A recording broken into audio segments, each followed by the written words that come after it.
Hey everybody, welcome back to ammoman.com. My name is Kenneth Miller. First of all, I want to thank all of you for joining us on our website. If you happen to be consuming this content on another platform, I truly appreciate every like, comment, and subscription. It definitely means a lot.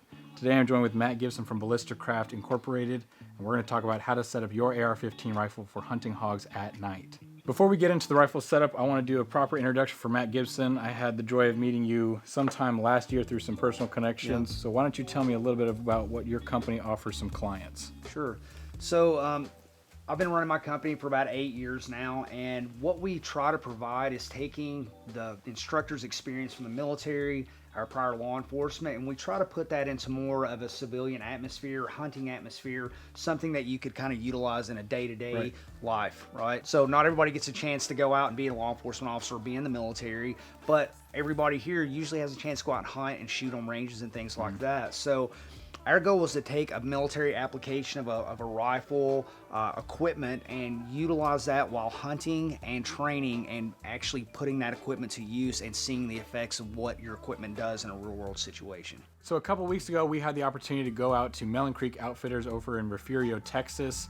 Matt invited me out to come take a night vision course as well as hunting some hogs. So that's kind of why we're talking about this today. When we talk about setting up an AR-15 for hunting hogs, specifically at night, a common question is, why would we even hunt hogs at night? Can you explain a little bit why that's so relevant? And then we can talk a little bit about the equipment needed. Why do we hunt hogs at night, right? Number one, they move a lot more at night. Okay. Also, it's a lot harder for them to detect us when we're hunting at night. There are multiple ways you can do this. A common way is to sit still, setting in a blind over feeders, things like that. My clientele does not enjoy that part of that as much as when we can go out, utilize the equipment that we use on the range, and actually maneuver and position ourselves to engage these hogs. Right. So it's practical and it's conservation at the same time. A lot more fun, I'll say that. That's absolutely true. It's a lot more fun. Yeah, instead of sitting there like a knot on a log, we're actually up, moving, we're pursuing these animals for conservation purposes. And I'm sure we can talk about it later, but I mean, it really comes in when you're talking about some basic small unit tactics. Like, that stuff really does work, whether it's, in combat or you're doing it against hogs. I mean, you're doing your range of files, you're keeping your signatures real low, you're stalking up real close as you can, you're making sure your sectors of fire are all safe and clear. I mean, in essence, we're conducting ambushes against hogs. Yeah, that's exactly the point. And when you're out in that terrain and you're having to move and you're having to walk and you're having to control your gun and be aware of everyone around you, that is a very big training point that a lot of people miss out with not having that, except that flat range feel. When you get out in the field and you're moving through ditches and high grass with a team, you have to be very aware of what you're doing and you have to be very efficient with your gear. So we're looking at an AR-15, but isn't an AR-15 already like too small of a caliber to take out to hunt hogs? Where do you kind of stand on taking this out in context with, training some small unit tactics or taking those lessons learned from your previous life and applying it to training now? So I guess my biggest thing would be that, this is my fighting rifle. This is my everyday rifle. This is my ranch rifle. This is my everything rifle. Sure. So this setup for me does multiple purposes, right? And yeah, 5.56, are there better calibers for hogs? Obviously there are. I could put a 338 out there and it would make a big difference, right? Right. But, the focus of the training is to implement good shot placement, utilizing your equipment to the fullest, communicating what you're doing to make it successful. Shot placement is key when you're talking about 5.56, but that's also part of that training is to slow yourself down, slow your team down, and make the quality shots that you went out there to do and not waste an opportunity. So why don't you walk me through what you're going to need to set up your AR-15 for hunting hogs at night? Yeah. It's nice to get your hands on the gear first before you start putting this stuff together, but the problem is that's difficult. So, having someone's experience, having some knowledge to potentially help you build out this rifle, just because this is what I thought was great, Kenneth will make some changes on his own. There's nothing wrong with that. Nobody's word is the final answer for your own personal firearm, right? This is Kenneth's rifle. Kenneth set this up for Kenneth. My rifle's set up for me. So The only thing that I provided Kenneth was a couple of pieces of equipment to accessorize his own setup. Starting with what Kenneth had when we initially started putting this rifle together, the quality thing was he already had the Unity mount. Okay, this is a 1.93 height mount. And you ask, like, man, that seems awful high. Like, you can't get a cheek rest. I can't really feel the gun in my shoulder the way that I did when I had that lower mount, and I can really get in there. But when you start implementing night vision devices, it's very hard to look through a tube, right? And the lower you get that tube, the harder it is to get that angle correct, right? So having the Unity mount on there was a great, like, plus one when you started on the rifle, right? Yeah. So realistically, all we had to add was something to aim with and to illume at night.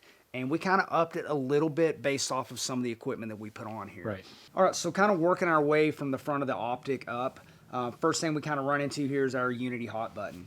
Okay, Unity makes multiple different buttons. This one is specific for the Surefire individually. On my personal rifle, I run a dual hot button switch, one that controls the light and laser, and then one that controls the laser individually. And again, this is personal preference. I do want to stress that to everybody. This is just Kenneth's setup. My setup's different. Your setup may be different. These are just the tools that we utilize on this one that we thought worked well. Yeah. Kind of moving forward here, obviously we have a PEC 15 on here. This is a full power PEC. Thank you for that. Yeah, absolutely. I am a GWAT Marine by heart, and this is what I used overseas, and I've used it through my military career. Yeah. Yes, there are different night vision or laser flood capabilities and options out there.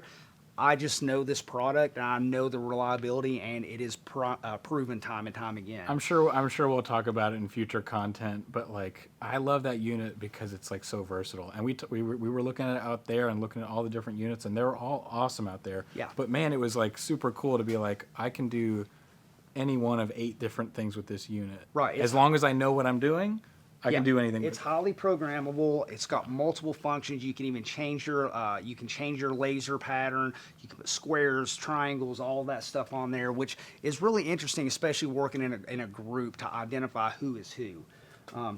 With that, one thing that I always stress with any kind of laser, I mean, we know these are expensive, right? So one thing is like take care of your gear, right? And by doing that, what we like to do is always take our batteries out when it's out of operation. Obviously, if you're out in the field, whatever you're doing, it's going to be in there until you were done with mission complete or the hunt or whatever. But when you come back, you need to remove those batteries. What Kenneth did was really interesting, and I think it's something that like to expand on in the future is he put an actual battery holder here. And Kenneth, I'd actually like you to kind of explain what this is and how it works, because it's just a cool little extra touch to your rifle. Yeah, so when you were kind of walking me through the etiquette of how we're going to take care of our night vision units and our nods, you definitely put a strong emphasis on removing the batteries. I mean, because you think about it, you leave a battery in a unit for a long time while you're not using it, and it corrodes. Not only is that just damaging your equipment, but it could be a complete failure. And that's like $4,000 there, $10,000 on some dual tubes. It's a much bigger deal. Yeah. On top of that, it's just remaining accountable for our equipment and making sure we know the status. Maybe just a minor thing. I just got really annoyed taking and undoing this cap every single time just to check it. Yeah. I mean, that was just like a huge bummer to me and a huge waste of time. So really the thought I had was I could probably just, sometimes I store my batteries by creating a little housing for them out of gaffer's tape. Or sometimes I've done that with shotgun shells as well. So I thought I could probably do the same thing for this battery, house it on the side of my rail, and same thing on my helmet, and that way I have an easy visual indicator of if my battery's in the unit or not, and if I need it, I just kind of slip it out the top or bottom, and the Ranger band I have around it is going to collapse it to its original profile, so it's not getting in my way at all. And if I see that, I know it's in the unit because I'm the only one who touches my rifle, and when I'm done for the day or the week or whatever it is, that training exercise, I'll just move the Ranger band, stuff it back in, and then put the Ranger band back over to where I can see the battery on the outside. So that was just something it was helpful to me. I don't know if it's relevant for everyone. The way I did it on my helmet was I just took this, I like messing with leather, so I just got 2 pieces of leather, did some stitching, and here's kind of what I came up with. And I just sewed Velcro on the back. That way on my helmet, all I have to do is put this right on the top or wherever I want. When I walk up to my helmet, I know if I have a battery in that unit or not, and it makes it real easy to carry a spare throughout the night on hand, because I can take this off, throw it in the nods, and then I can throw a fresh battery right up top, and I know whether there's something for me. It also makes it convenient if you throw your nods on and you don't know if it has any batteries or not, and you turn the on button, pretty quick. Reach up there and feel if there's a battery and just keep going. So that's what I came up with. The coolest thing about this is the touch. I mean, because you got to think, guys, we're doing this at night, so if I go up there and I feel that battery there, it's like, okay, mistake made, let's correct it, right? And everyone out there is not telling the truth. If you've not done this a million times with batteries stuck in your pocket and you're like, I don't know which one's the used one, which one's the new one, then you got like 50% batteries sitting in your pocket. And it might not be the end all be all, but it's just a thought that, if it works for you, take it. Right. If it doesn't, that's okay too. People have been doing it contrary to this for, many, many years. For sure. So Yeah. Okay, so lastly, what we have is just this muzzle device and the can that I borrowed from you. So why don't you tell me a little bit about why we need to have a can for our rifles? So when you're running suppressed, it seems to make the entire group be able to communicate and move and talk more effectively. 4, 1, 3, 2. Swinging right. 1 to 2.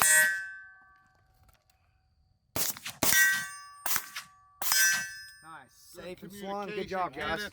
Good job. What we ran on during this class, Kenneth had the Hogs 7.62 tie can on, and it performed amazing. I've got 2 of them at the house, and the one thing I really love about them, especially when you're shooting a lot, a 223, 300 blackout, your gun really doesn't get that dirty with that style of can, with more of the out the front.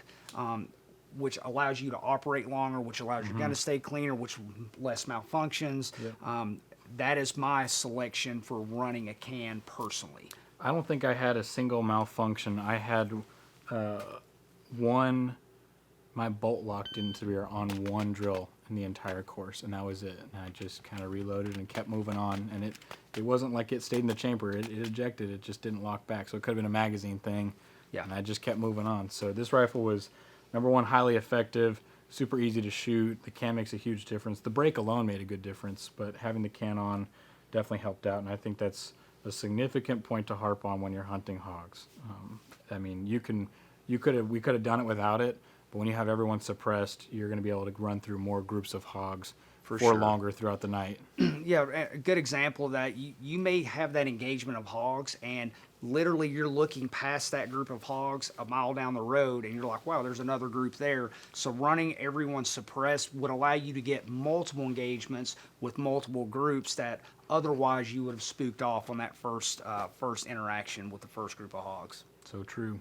So kind of like final thoughts on this, the setup worked. It obviously worked. Very well. We had plenty of pigs laying on the ground. A couple things to note, wire management, right? Yeah. So Kenneth is using a tried and true way, Ranger bands for some of it. He's using some tape there. There's plenty of companies out there that have products you can buy over the counter, or you can just do it the old school way. And there's nothing wrong with that. Big thing is you just want that wire management where this is out of the way. And I guess one of the last things I really want to note on here, this is kind of a weird subject, I guess, when it comes to hog hunting. I've had classes that we've went to, and I've had multiple clients like, man, I should have brought a tripod. And then I've had classes where guys are like, I never used a tripod, and I brought a tripod, right? Well, Kenneth did go the extra mile. He did get his tripod mount on here. I'd like kind of you to talk a little bit what the use, how that played out during the week of the course. Yes, I mean, this was my first hog hunt, so I was kind of going in blind experience-wise. But you recommended definitely, if you've got it, bring it. You may or may not use it, but when you need it, it really comes in handy. So I went ahead and bought just a regular adapter that would fit with my camera tripod that I use for making content, and I'm already familiar with that tripod, so it worked out pretty well. The reality was, though, I think if you decide to approach your hogs with your squad, whether it's a 2-man team, 3-man team, or more, and you decide you're going to get set up, you have thermal scopes, you've got either a high caliber rifle where you're not going to be doing a high volume of fire, or maybe you are. the tripod comes in handy there. For what we were doing this patrolling style where we're sneaking up real close up to like maybe at closest 15 yards, like you get up pretty close. I pulled the tripod twice for some 60-yard shots, and even then I'm just using a laser and I've got offset and there's a bunch of other things going on.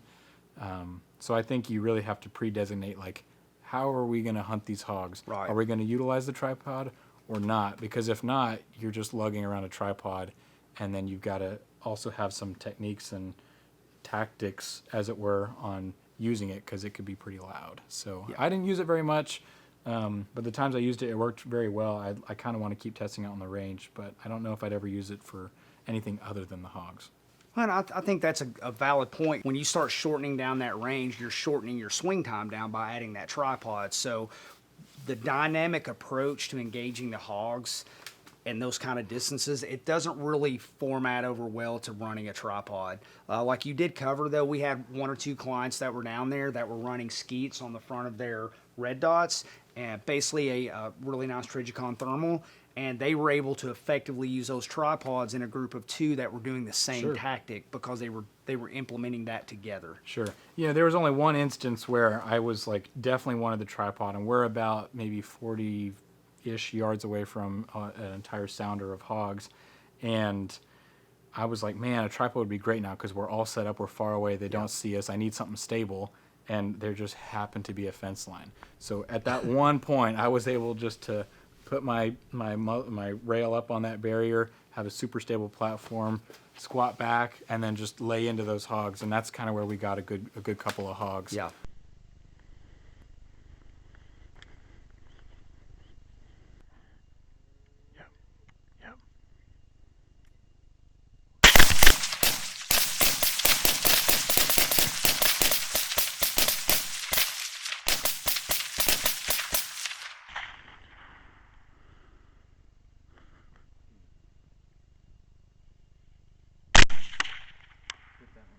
Yeah.